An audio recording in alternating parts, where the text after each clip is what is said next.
Hello, my name is Kyle Cinco, and I'll be presenting a case study called Sporting Goods Store.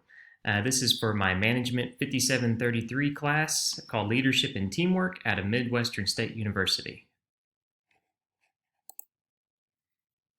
This slide goes over just the general flow of my presentation, and I won't spend a lot of time going over this, but as you can see, it goes over the intro, it goes through the general things, and then it goes to my conclusion.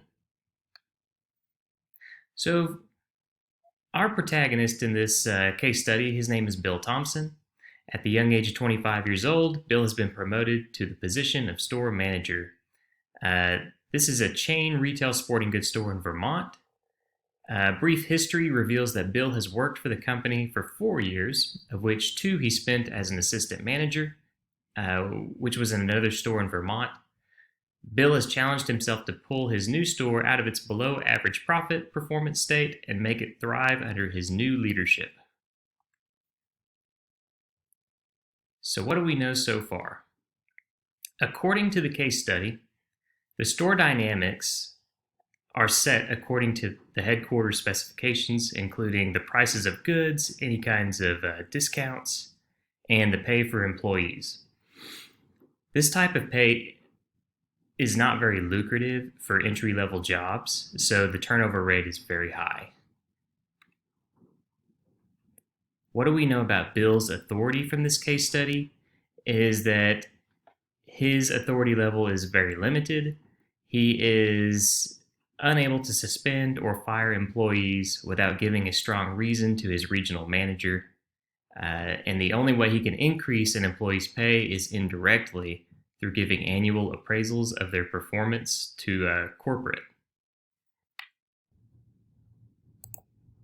So the problem, according to Bill, within a week's time, Bill believes he's found that the lower than average profits of his store are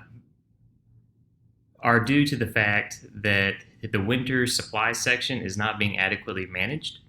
For starters, this section of the store lies in the hands of Sally Jorgensen. She is the department store manager of the winter supplies. Sally does not run the department in an efficient manner. She's caught frequently chatting with her salespeople or personal friends about skiing the slopes while neglecting customers. This has led to long lines of customers receiving poor service, for which many leave and go to other stores to be served better. And this leads us to discussion question 1. How much of each type of power does Bill have at this time? So according to our textbook, Bill currently holds legitimate power since he has been handed authority over the store by a greater authority within the chain.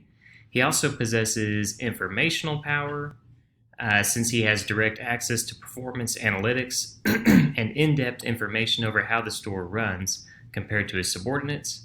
And lastly, he holds power of relevance, since he is associated with activities directly related to central objectives for the company, which involve turning a profit.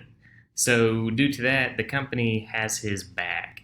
So that is another form of power he holds.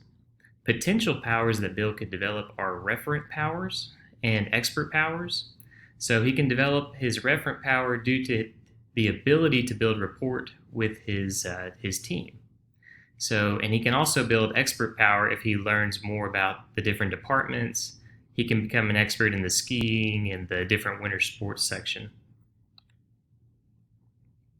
Discussion question 2. What influence tactics could be used in this situation to influence Sally? So I think there's various ways to influence Sally.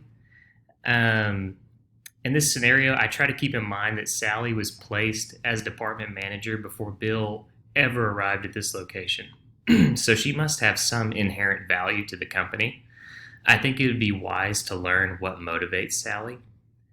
So knowing this, the next important thing is to remember the 3 R's, which according to our textbook and Wetton and Cameron are retribution, reciprocity, and reason. Retribution being like intimidation, just direct punishment. Reciprocity means kind of like, I'll do this for you if you shape up and do this for me. And then reasoning is just appealing to personal characteristics, personal values, and the facts. So in this situation, knowing Sally has some history with the company, I believe it would be prudent to use reason. So, and the reason why is Sally knows a lot about winter sports, more so than Bill does, because Bill apparently doesn't know anything about it at this point.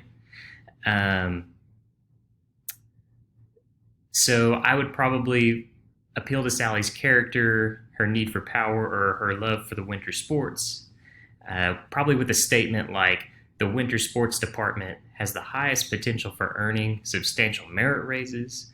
You have a passion for that area, Sally, so maybe you could focus on raising the efficiency in your department, and I guarantee that you're going to get a good raise by the end of the year.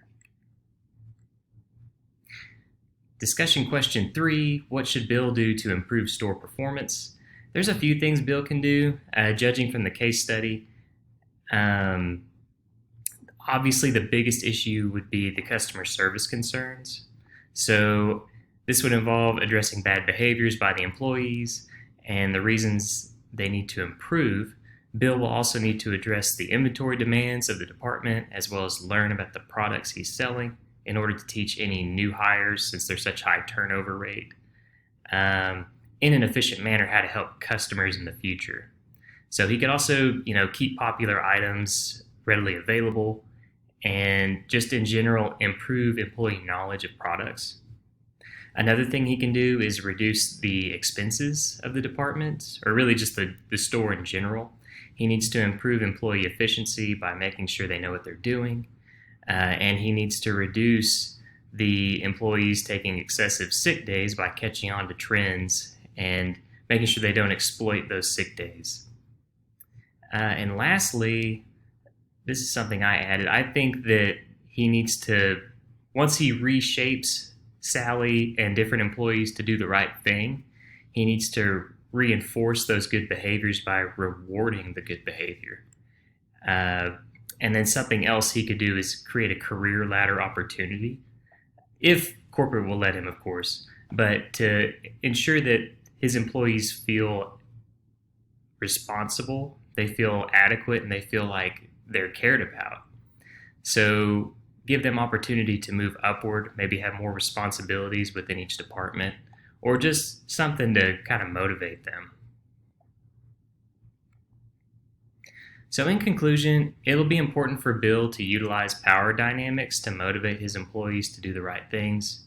This can consist of hopefully positive realignments and reinforcements, but if necessary, he might need to resort to reprimands.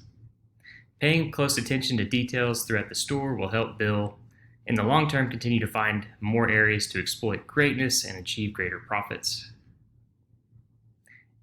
And in reference, I used our Developing Management Skills book by Witten and Cameron. Thank you for your time.